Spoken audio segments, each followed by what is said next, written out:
Welcome back. It is Monday, July 1st in the MLB. Our two best bets are on the way. It's Austin joined by Logan. Let's dive into a recap from yesterday. Another 2-in-1 day. That's two in a row. Let's talk about it. Pirates team total over 3.5. He scored all 4 runs in the 5th inning. We will take that. We also had Rafael Devers over in bases, one of the most sweat-free props we've ever taken, as he hit a home run in the first inning, and I bought his jersey, so Devers' jersey should be on the way. Only lost Astros Mets under 9. Obviously, you look at the final score, you see they soared over. Astros obviously piled it on in extras. Mets got all 4 of their runs in the first 9 innings on 2 outs. And that's just kind of how our unders have been sometimes this season. You got to get those outs. They could not get them. But a 2-in-1 day, like I said, we can go 2-in-1 the rest of our lives. We will always take that. Without further ado, it is a Monday and it is July 1st. So clap it up. We've made it to July. We still got some more baseball incoming. And today, we actually have a pretty cool offer. And we want to, if you've never heard about our DubClub, we're going to do a great offer for y'all today if you're ever interested.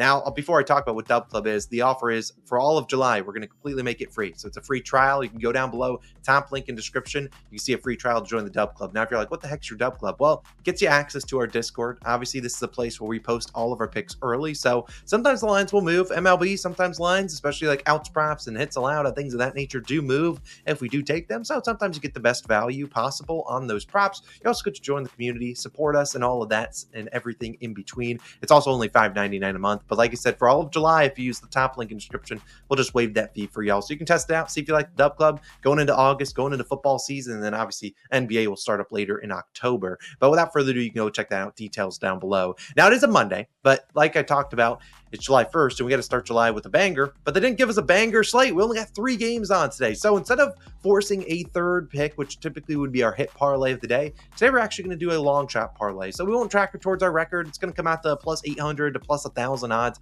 Try to get it around there. It'll be linked right below the 30-day free trial to DubClub. Will be our link on Odds Checker to what typically is our daily parlay that we do Monday through Friday. Instead, today it's just going to be a long shot. So if you're interested in tailing a long shot parlay to sweat out for all 3 games today, go for it. I have a pick in each of the games, I believe. So go check that out. It'll be linked down below. But as for the 2 picks, we're putting 1 unit on. I'll start with mine, and then Logan will deliver his favorite of the day. And I'm going to another base prop today. You got to get a little creative on a 3-game slate. And I'm going to Charlie Blackman of the Colorado Rockies over 1.5 bases, minus 105 on BetMGM. Now, I personally placed about minus 130.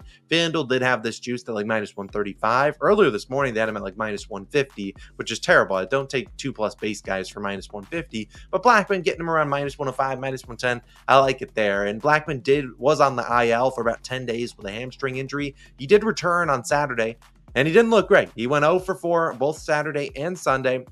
Like 5 strikeouts, but I like him coming back to Coors Field. Sure, is his timing not 100% maybe, but he's always been able to hit the ball in Coors, and that's where we're obviously going to back him. And like I said, if you don't believe me, just trust the numbers. This season, Blackman hitting 309 at home compared to 218 on the road. He has 30 hits at home this season. 16 of them have gone for extra bases. Like I said, sometimes it's important to get those extra base hits because you might only get 1 hit from your hitter. So if it can be for extra bases, even better. Devers, obviously, I think he had 2 hits yesterday, so it didn't really matter. Obviously, he hit a home run, but like I said, he's been much better at swinging for power and just swinging in general at home, only hitting 218.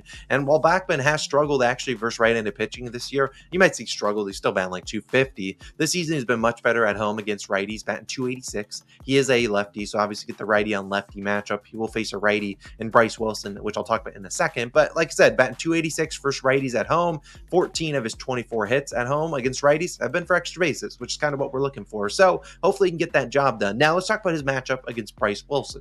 Now, Bryce Wilson has been pretty good for the Brewers this season, but they have matched up before twice, and Blackman got the better of him one time, 1 for 2 with a triple. I will certainly take a triple today. He doesn't need to go for 3 if he doesn't want to. We'll take 2 bases, but at the same time, Wilson has been struggling against lefties. We just talked about Matt Waldron yesterday. He's been very good, struggling against lefties. We took a lefty. Wilson this season has allowed a 280 batting average to lefties. 13 of the 35 hits he's allowed have gone for extra bases, and Wilson's also struggled on the road, allowing a 5.31 ERA compared to 2.16 at home. And it's not just the ERAs, it's also the power and the extra bases we're seeing. He's allowed 4 home runs and 33 innings pitched at home. That improves to 8 home runs, double the home runs, but only 40 innings pitched. So double the home runs on the road and only seeing about 7 more innings. So we've seen him been getting hit pretty hard on the road. Now you go into Coors, where obviously, a fly ball can go out of the stadium. So I think we're going to see him have a pretty good option.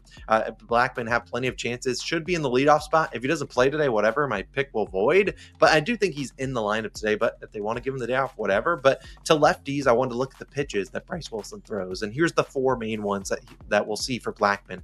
He throws a cutter, 36%.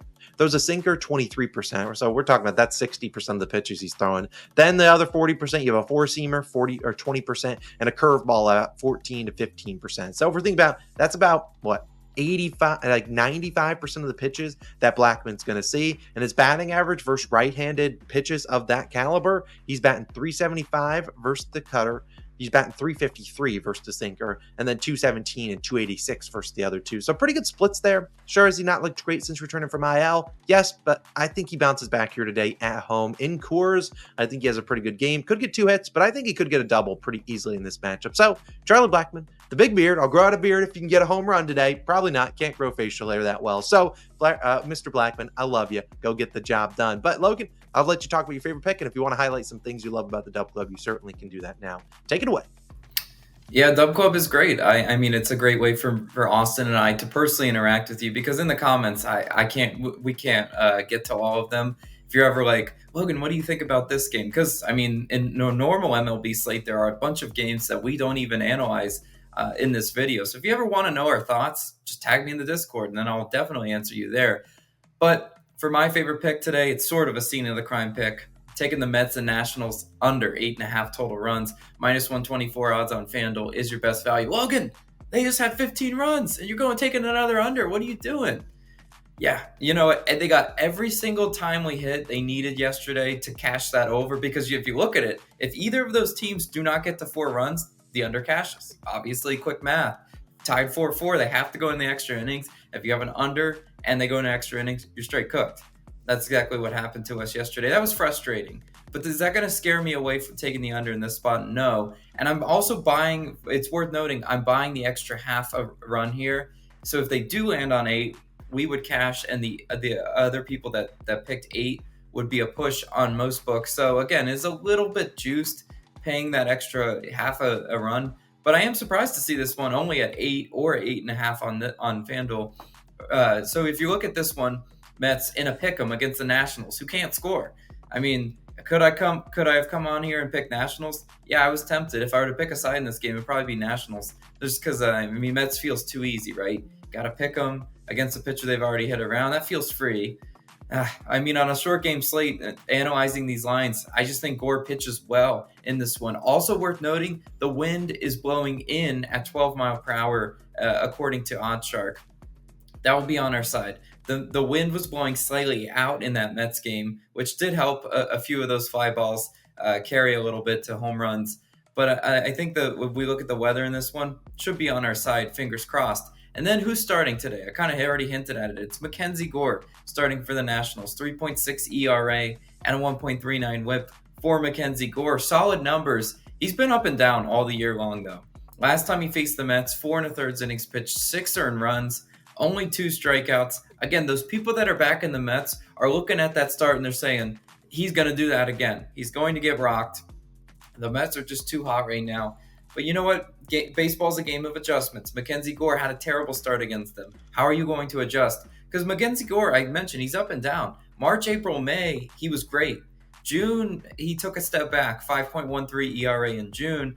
Those numbers are a little bit skewed by 2 really bad starts against the Mets, one of those teams, and the Padres. The other 3 starts were pretty solid in there. I still think Mackenzie Gore is able to come out and pitch a strong showing, even though the Mets are crushing lefties. They're hitting 320 over the last 2 weeks against lefties.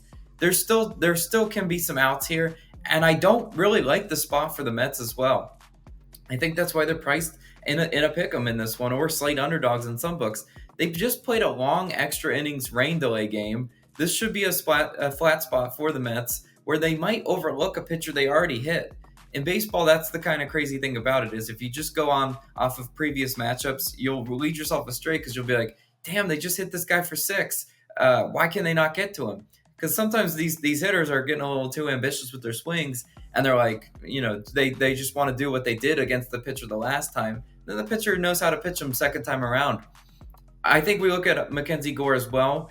He wasn't able to miss bats in that first start against the Mets, but he's still a K guy. 76th percentile whiff percentage, 78th percentile in K percentage. I've already opened Twitter this morning, and I've seen people taking his K prop under because they're like, he couldn't strike him out the first time. Why would he be able to strike him out the second time? Mackenzie Gore is a good strikeout guy. I have confidence he will be able to miss more bats than he did the first time around. And on the other side, it's going to be David Peterson, the battle of the lefties, 3.67 ERA, 1.48 whip for David Peterson. Is this guy an ace? No. Is he a guy I'm running out to back unders with normally?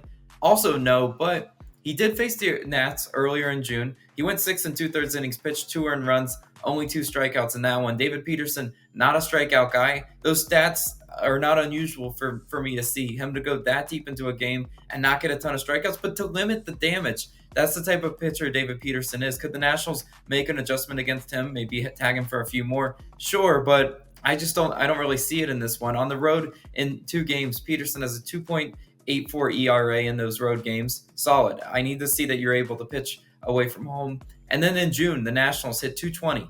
Third worst in the majors with an 88 WRC plus. That's 4th lowest in the majors versus lefties. That's why I'm confidently taking an under in this one. Because again, I still think the Mets will get theirs. Will the Nationals be able to get theirs? Not real. I mean, I'm not really sure about that. They've just not been able to hit left-handed pitching in this one. And you look at their most recent series versus the Rays in Tampa Bay. That's what the Washington Nationals are. They put up 0, 8, and 1 runs in Tampa Bay.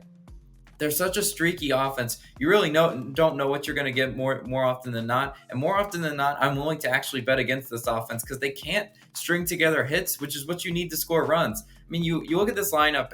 Every now and then, a guy will get a hit. Maybe like a leadoff single or something, and then he's stranded there because the guys behind him just are not good enough to get him around. Nationals are not all they don't hit for power as well, so it's not like you can count on a 3-run home run being there consistently.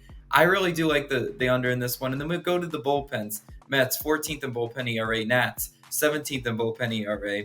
So both middle-of-the-pack type bullpens. But even going into extra innings, the Mets will still have their better relievers available because they use guys like Hauser to finish out that game into extras. I really do like the under in between these two teams. I know it might not be screaming an under on first glance, but I think this one does go under. And it would make sense after I was wrong on Sunday for this one to be a lower scoring game on Monday. Give me the under. I like it between these two teams. I like it too. I think we get a pretty good outing. Like Logan said, if Mackenzie Gore strikeout under is free, I'd be pretty surprised. I think he gets some Ks today, and hopefully that is because he's pitching pretty well. But we will see. Those are 2 favorite picks of the day. Nats and Mets under, and Charlie Blackman's over in bases. As a reminder, like I said, 2 links down below in the description. The top one will be a 30-day free trial to the DubClub. Look, if you don't want to join the DubClub, you don't have to. We still post all the picks on here on YouTube just much later after we post them to there. You don't have to join. But like I said, if you've ever been interested, we don't ever run 30-day free trials, so this will be the only day of the month we probably run it. You definitely go check it out. Look, it's no harm, no foul. You can join it, say, yo, I do not like this, and then quit it and cancel your, the stuff, and you're fine. No harm, no foul. So definitely check that out. In the second link, like I said, we are Longshot Parlay of the day. Once it is live, I'll link it on the screen. We're just doing a long shot. Not going to track it towards our record, but, we wanted to have some fun on a short 3-game slate. So we found, some plus money picks in each game that we wanted to parlay together and see how it goes. So y'all have a great day. Have a great Monday. Have a great start to July, and we'll see you guys back on Tuesday with some more picks. Austin Logan signing out. See you guys tomorrow. Peace.